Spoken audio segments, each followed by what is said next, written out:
Salam alaikum, bonjour tout le monde et bienvenue sur votre chaîne Objectif Canada.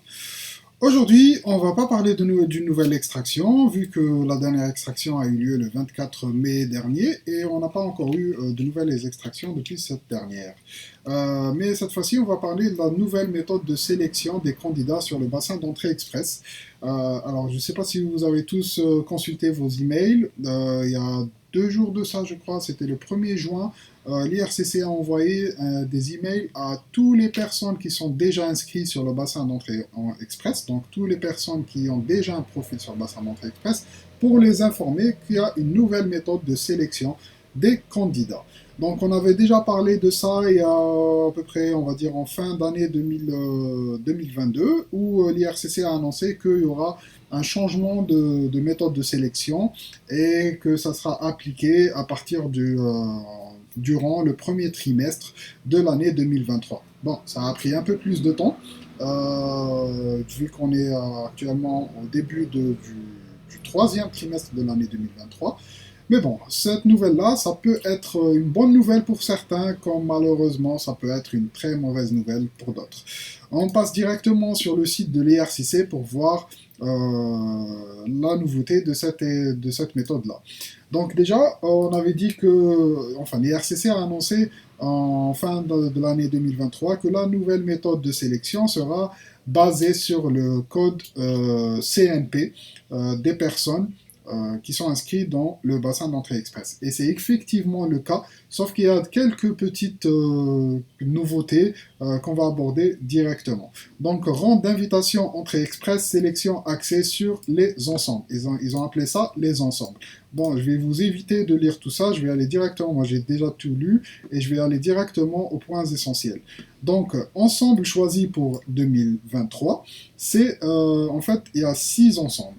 C'est un compétences linguistiques en français, profession de la santé, profession en sciences, technologies, ingénierie et mathématiques, métier, métier des transports et métier de l'agriculture et de l'agroalimentaire. Donc ça, c'est les 6 ensembles où ils vont se baser pour faire des sélections.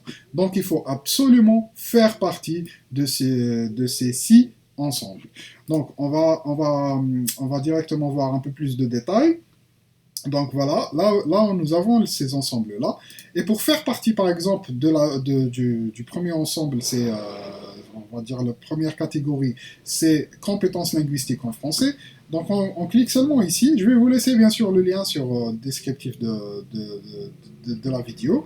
Si on clique ici, on aura directement plus de détails.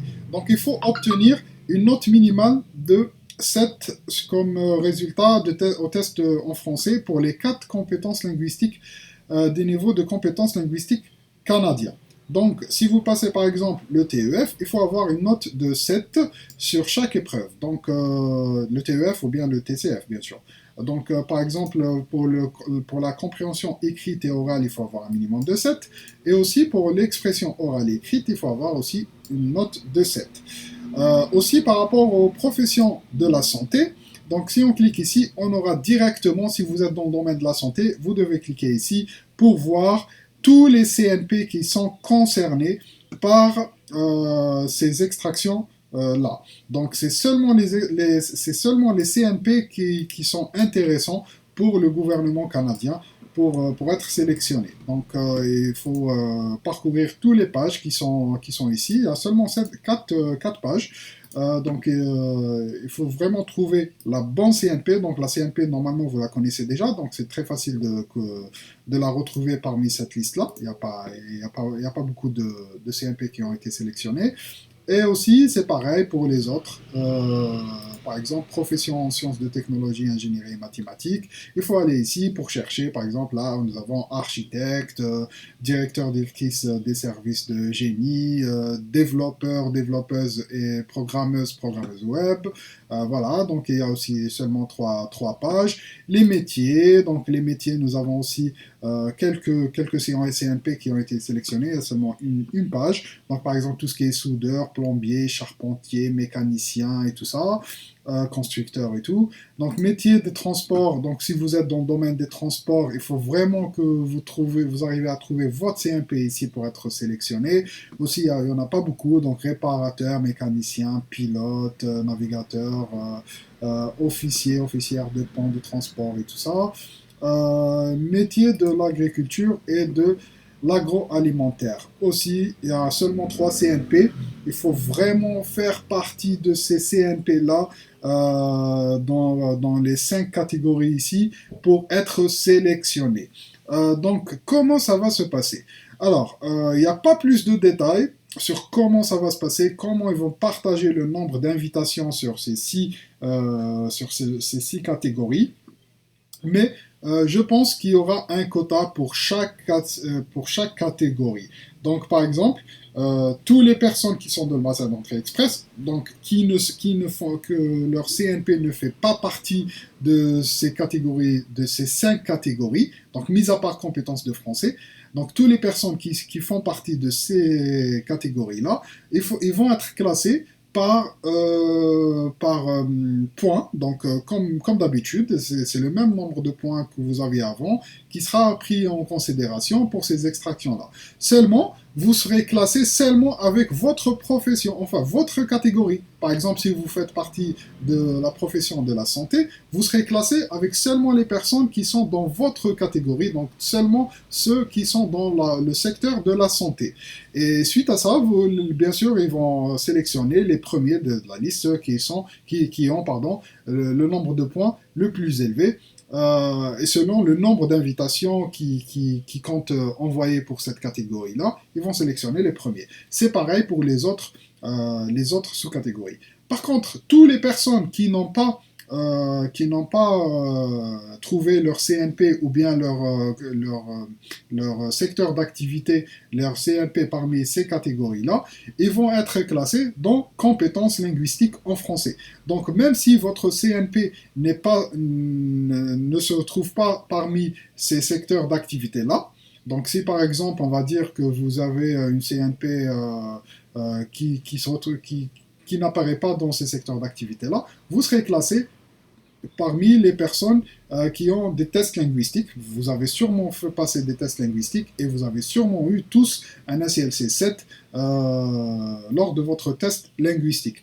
Donc parmi toutes ces personnes-là, ils vont sélectionner aussi un quota pour ces personnes-là, pour prendre les meilleurs qui ont des ACLC très hauts. Donc sûrement ils vont commencer avec un CLC 11 ou 12 et ils vont commencer à descendre petit à petit.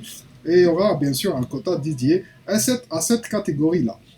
Donc, bien sûr, tout ça va se confirmer lors de la prochaine extraction. On va essayer de voir comment ça va se dérouler la prochaine extraction, qu'on espère qu'elle ne va pas trop tarder, qu'elle arrivera très bientôt, Inch'Allah. Et suite à ça, on va essayer de confirmer tout ça. Aussi, par rapport aux personnes qui ont été désignées par une province quelconque au Canada, donc bien sûr, ils vont continuer à faire des extractions PNP et toutes les personnes qui ont déjà été sélectionnées avec une province ou une autre, bien sûr, l'IRCC va accepter les désignations provinciales et ils vont traiter les dossiers d'une façon tout à fait normale. Et bien sûr, les provinces continueront aussi de sélectionner des personnes sur le bassin d'entrée express, même si ils ne font pas partie de ces catégories-là, sélectionnées par l'IRCC. Donc tout ça, en fait, c'est fédéral, mais provincial, ça reste vraiment autre chose. Ils peuvent sélectionner n'importe quel profil selon leurs besoins. Donc voilà, c'est à peu près tout pour cette vidéo. Je vous souhaite à tous bon courage. Et félicitations pour tous ceux qui ont trouvé ça une très très bonne nouvelle pour eux, ceux qui font partie sûrement de ces catégories-là. Et pour les autres, gardez espoir, ça. Il y a toujours de l'espoir sur cette catégorie-là, donc compétences linguistiques en français. Si vous trouvez que vous avez une note basse en français, il faut vraiment travailler sur les tests et aussi travailler sur les programmes provinciaux. Voilà, c'est à peu près tout pour cette vidéo. Je vous souhaite à tous bon courage dans vos démarches et à la prochaine vidéo, Inch'Allah. Salam.